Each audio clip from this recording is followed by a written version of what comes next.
देशाने उपलब्ध असलेले सर्व स्टाफ त्यावेळी मुलांच्या शोधात ज्या बाहेर पडले त्यातल्या आपल्या एका अंमलदाराला मस्की नावाचे अंमलदार त्यांना ते मुलगा दिसून आला होता. मुलाचा मृतदेह त्या ट्रॅक्टरच्या टायरच्या मागाला पडला. परंतु दुसरा मुलगा कोणताही पत्ता लागत नव्हता किंवा तो कुठेही मिळून येत नव्हता. त्याच्या शोधासाठी आम्ही वेगळी पथकं तयार केली होती. स्वतः माननीय पोलीस अधीक्षक या ठिकाणी हजर होते. त्याचबरोबर एलसीबीची संपूर्ण टीम, त्याचबरोबर लातूर शहरातील पोलीस स्टेशनचे जे जुने या भागात किंवा एलसीबीला काम केले ते अंमलदार सुद्धा इथे बोलावण्यात आले होते आणि त्या मुलाचा शोध घेण्याचा प्रयत्न चालू होता. परंतु या शोध घेत असताना देखील आपल्याला त्या मयत मुलगा मंगेश याची देवांश त्याची चुलती मिळून येते. चुलती साधारणतः 4 वाजण्याच्या सुमारास अचानक तिचा मोबाईल देखील बंद होता आणि जे मयताचे वडील आहेत मंगेश स्वामी यांनी त्याच्यावर संशय व्यक्त केला. थोडीफार आम्ही चौकशी केली. त्याचबरोबर सीसीटीव्ही आणि काही कॉल डिटेल्सचे record, live location, current location याचा आधार घेत आम्ही त्या महिलेकडं, तिचं नाव अनिता दिनेश स्वामी, त्याच्याकडे चौकशी केली असता तिनं या गुन्ह्यामध्ये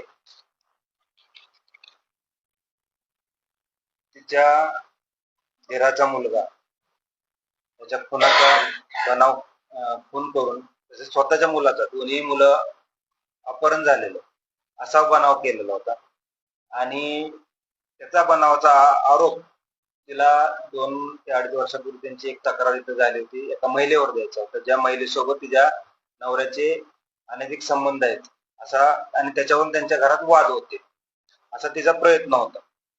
परंतु सध्याचा तिने स्वतःचा मुलगा जो आहे तो लातूरला पाठवून दिलेला होता. तो नंतर मुलगा आम्हाला लातूरला भेटला, विवेकानंद पोलीस स्टेशन ताब्यात घेतला. तो मुलगा समोर ज्या वेळेला आमच्या आला त्याच्याकडून काही माहिती भेटल्यानंतर आणि या महिलेच्या चौकशीमध्ये तिनं कबुली दिलेली आहे की सदरचा गुन्हा त्या दुसऱ्या महिलेवर आळ यावा आणि माझ्या संसारातला जो अडसर आहे तो दूर व्हावा त्यासाठी तिनं बनाव केलेला होता.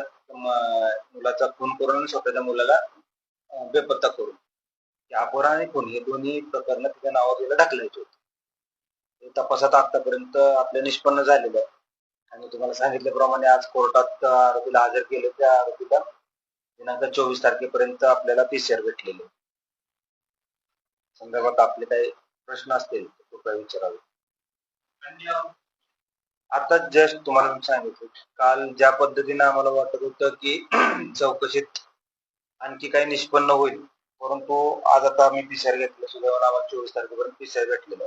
आणखी यात कोणी अकम्प्लिस आहे का, म्हणजे तिला कोणी मदत केली आहे का किंवा या व्यतिरिक्त आणखी कोणता